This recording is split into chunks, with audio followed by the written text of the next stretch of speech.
by this declaration, the governor of Rivers State, Mr. Similai Fubara, his deputy, Mrs. Ngozi Odu, and all elected members of the House of Assembly state are hereby suspended for an initial period of 6 months. In the meantime, I hereby nominate Vice Admiral Eboket Ibas, retired, as administrator to take charge of the affairs of the state and the interests of the good people of Rivers State. Very quickly, let me first come in from an interpretation of the Constitution, which the President himself highlighted. He said he was acting within the purview of Section 305 of the Constitution. Section 305 of the Constitution explains the circumstances under which the President shall declare a state of emergency. And the conditions are properly stated. The country is facing a threat of war or imminent war. Is Nigeria facing the threat of war in Rivers State? That's one question. It also talks about, a situation whereby something could happen in any part of the Federation where, Nigeria could find itself in a chaotic situation. The President is required to act. Number 3, where the governor in that particular state does not immediately respond, to the crisis situation and does not approach the President to act in the national interest. So those conditions are properly spelled out. However, that same Section 305 says that the President, will give a proclamation which will be gazetted, and then will go to the National Assembly. And the National Assembly, if it's in session within, I think, 48 hours, would act. If it's in recess, within 10 days, will act. If the National Assembly does not consider that particular proclamation, gazetted proclamation, valid, then it will vote otherwise. 2/3 majority of the two houses, the Senate and the House of Representatives, and if that happens, the decision is abated. Now, because we are constrained by time, let me now say that Section 305, which the President quoted, is the operative principle. Now, let's look at what the President said. I think that the President has violated the Constitution, even within the purview of Section 305. And he has violated the Constitution because he was not properly advised to respect that section of the Constitution. In what regard did he violate that section of the Constitution? In fact, he acted as the dictator by saying that the administrator that he has appointed can make regulations and laws will be made for the Rivers State House of Assembly henceforth by the Federal Executive Council. The Federal Executive Council does not have such powers. Section 11 of the same Constitution says that, look, when there is a state of emergency, it's only the National Assembly that can make laws for the State House of Assembly. Now, President Tinubu has appropriated unto himself the powers to make laws for the Rivers State House of Assembly. That's an impeachable offense. I don't know whether the National Assembly will have the courage either to reject his gazetted proclamation or to proceed on an issue of impeachment against him, violating the Constitution of the Federal Republic of Nigeria. Now, the other relevant portion of the Constitution is Section 188. Section 188 of the Constitution spells out how a governor can be removed from office.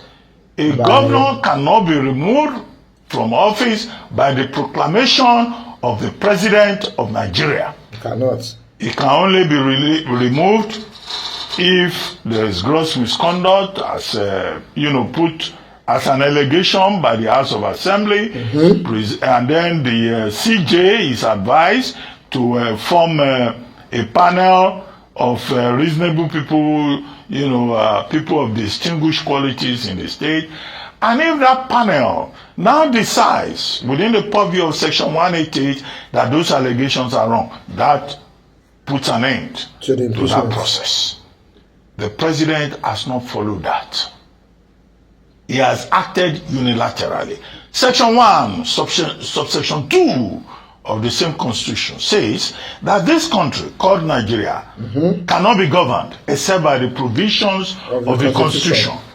There is no provision in the 1999 constitution that says that the president of Nigeria can unilaterally remove a governor, remove the deputy governor, remove the legislature of a state in Nigeria. So again, that proves that this is a violation of the constitution. I go to the third leg of my analysis, which is to say that who advised the president? The people who advise the president must be called to order. Okay. Lateef Fagbemi, SAN, is a very distinguished lawyer. Okay. I don't understand how Lateef Fagbemi, SAN, arrived at this advice. And I also say that retired Vice Admiral Ibokete Ibas, if he's a patriot and a citizen, he must reject this appointment, making him sole administrator of Rivers State, because it is a wrong appointment and his own integrity has been called to order.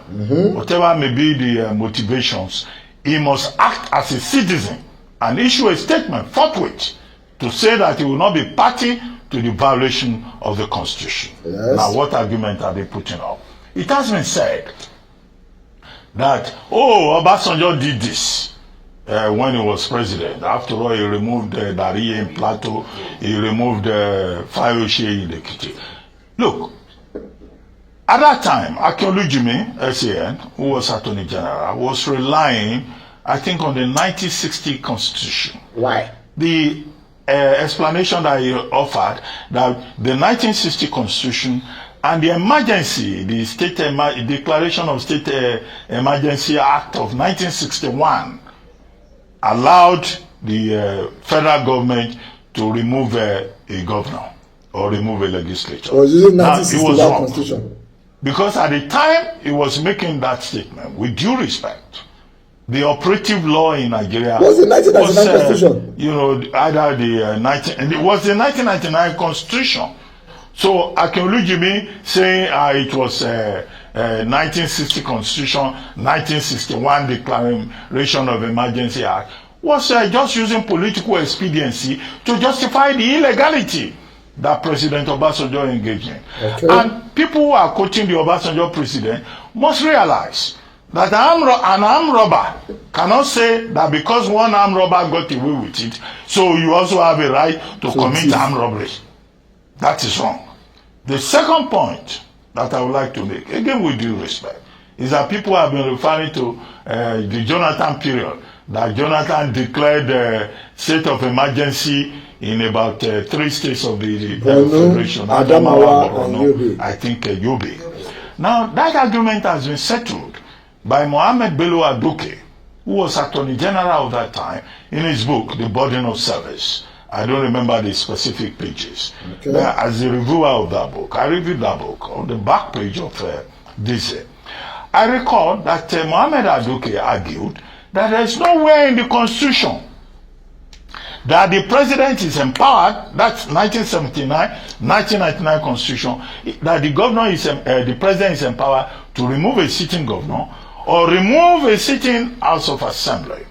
And that was why under President Jonathan, no governor was removed, no deputy governor was removed, no state House of Assembly was sacked, no local government chairman was even removed in those 3 states. So the people who are just making argument about president, they are speaking out of ignorance. And I recommend Adoke's book for them to find that explanation. Having dealt with the legal framework of this conundrum in which we have found ourselves, yesterday I wrote a piece, back page of this day newspaper, in which I said President Tinubu should take charge of the situation in Rivers. Yeah. I was reminding him of the crisis in the Western region, First Republic, the Wild West, 1962, the crisis between Adigbenro and Akintola, and when Tafawa Balewa, appointed Majekudumi as sole administrator. The 1960 Constitution allowed Tafawa Balewa to so act. But I said President Tinubu should not allow history to repeat itself. I expected that in intervening, even despite the fact that there have been violations of the pipelines, and Joe Youth Congress is saying they will sabotage Nigeria economically, I expected President Tinubu to still act within the province of the law. And that's why I say he has been misadvised. And I think Vice Admiral Ibok Iteibas should not take this appointment. I also think that the National Assembly should reject this proclamation if it is so presented, and not act within its reputation as a rubber stamp National Assembly. The President should be properly advised so that we can have peace in this environment. Okay. That's the watchword, peace, and that's why the President has said he has had to take this very difficult decision to declare a state of emergency in Rivers State in the interest of peace and to promote law and order. In terms of the National Assembly, they have said that they'll be meeting today to deliberate and to whether pass the motion or not. All eyes will then be on the opposition. We have to remember that the APC has a very small margin of majority in both houses, in the House of Representatives and the Senate. So let's see if we will now hear the voice of the opposition loudly as their leaders have come out, including Atiku Abubakar, Chief Bode George, the PDP in itself have come out to condemn this move by the President, saying that it is unconstitutional. Absolutely. The NBA has also written an initial response to the declaration of a state of emergency, also saying that it is unconstitutional, citing the reasons given in Section 305 of the Constitution as not having been met, questioning whether or not Rivers State is in that state where it would fit into the areas that have been determined for declaration of a state of emergency by the President.